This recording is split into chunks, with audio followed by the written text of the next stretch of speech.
उज्जैन में स्थित बाबा महाकाल का मंदिर पूरे विश्व भर में प्रसिद्ध है। इसके बारे में तो सभी लोगों को जानकारी है। आम आदमी से लेकर राजनेता हो या अभिनेता, हर कोई यहां बाबा के चरणों में नतमस्तक होने के लिए पहुंचता है। महाकाल मंदिर का इतिहास बहुत पुराना है। महाकाल की महिमा के बारे में तो आप सभी लोगों ने सुना होगा, लेकिन आज हम आपको महाकालेश्वर मंदिर नहीं बल्कि उनकी प्रतिकृति के रूप में स्थापित मंदिर के बारे में बताते हैं, जिसका इतिहास सम्राट विक्रमादित्य से जुड़ा हुआ है। आज हम आपको इस मंदिर के दर्शन कराएंगे और इतिहास से रूबरू भी आपको करवाते हैं इस रिपोर्ट के माध्यम से।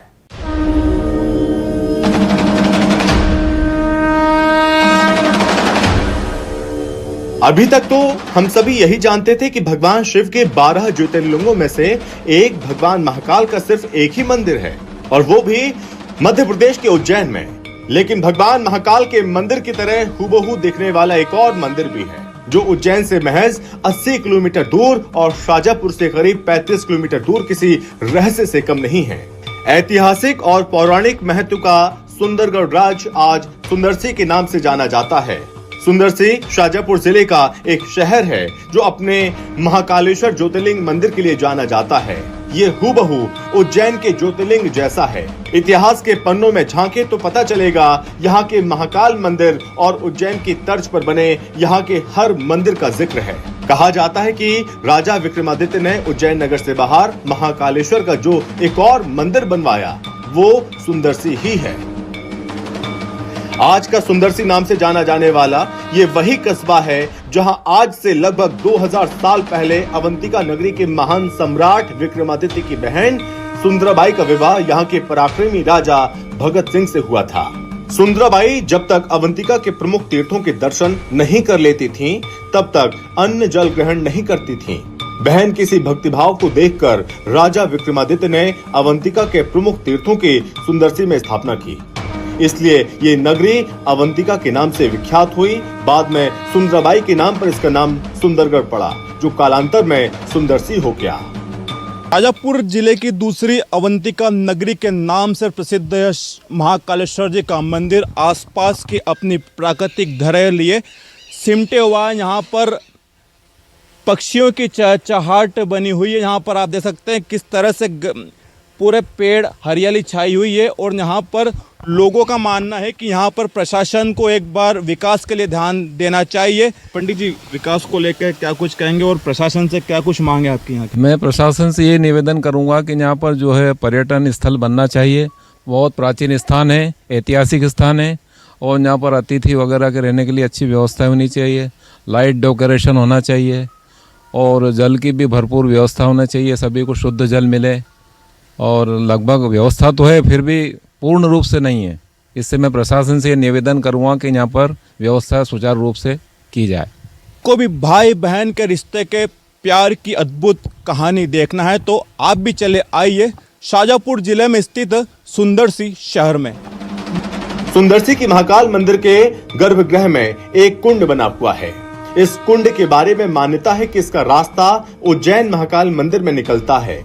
साधु महात्मा इसी कुंड के अंदर से निकलकर महाकाल मंदिर पहुंचते थे।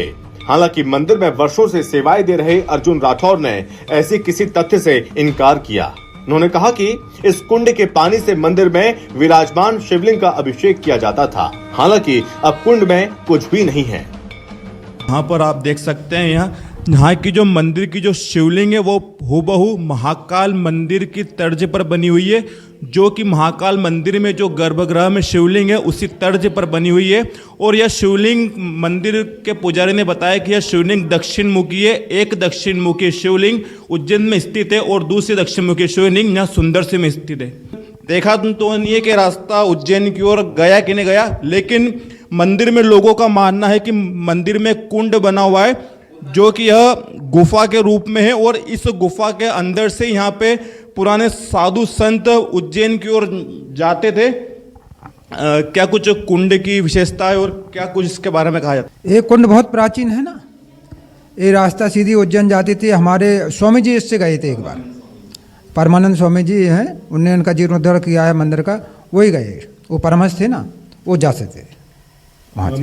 ये मतलब कितना गहरा कुंड और मतलब कहाँ निकलता सीधे? अब तो वो नदी आने से धीरे धीरे नदी का पानी आ जाता है, तो ये भी डूब जाता है जब नदी आ जाती है। जब पूरा जो गर्भगृह में हम खड़े हैं, यहाँ पूरा गर्भगृह डूब जाता है, ये मंदिर आधा डूब जाता है। इस मंदिर के पीछे एक और कुंड भी बना हुआ है, जिसका निर्माण काल मंदिर के समय का ही बताया जाता है। मंदिर में काम करने वाले रामलाल ने बताया कि सूरज कुंड में पानी कहां से आता है या इसका पानी सूखता क्यों नहीं, इस बारे में किसी को कुछ नहीं पता। इस मंदिर में महाकाल के अलावा अनेक देवी देवताओं का वास है और साथ ही यहाँ हनुमान मंदिर के पास 12 ज्योतिर्लिंग और शनि मंदिर के पास नवग्रह भी बने हुए हैं। मंदिर के पीछे की ओर एक कुंड भी बना हुआ है जिसे सूरज कुंड नाम दिया गया है। इस कुंड के बारे में कहा गया है कि इसी कुंड से राजा विक्रमादित्य की बहन यहाँ से जल लेकर शिव जी की प्रतिमा पर अर्पण करती थी। और ख़ास बात यह है कि इस कुंड का जल कभी भी ख़त्म नहीं होता है, चाहे गर्मी हो या फिर सर्दी हो। इस कुंड का पानी कहाँ से आता है यह भी लोगों को अभी तक पता नहीं है। हमारे साथ कुछ लोग और भी मौजूद हैं जो हमें विस्तार से इस कुंड के बारे में बताएंगे। क्या कुछ कुंड की विशेषता और कितना महत्व है इसका? कुंड का विशेषता यह है कि यह भी 2000 साल पुराना कुंड है, कभी भी ख़त्म नहीं होता है।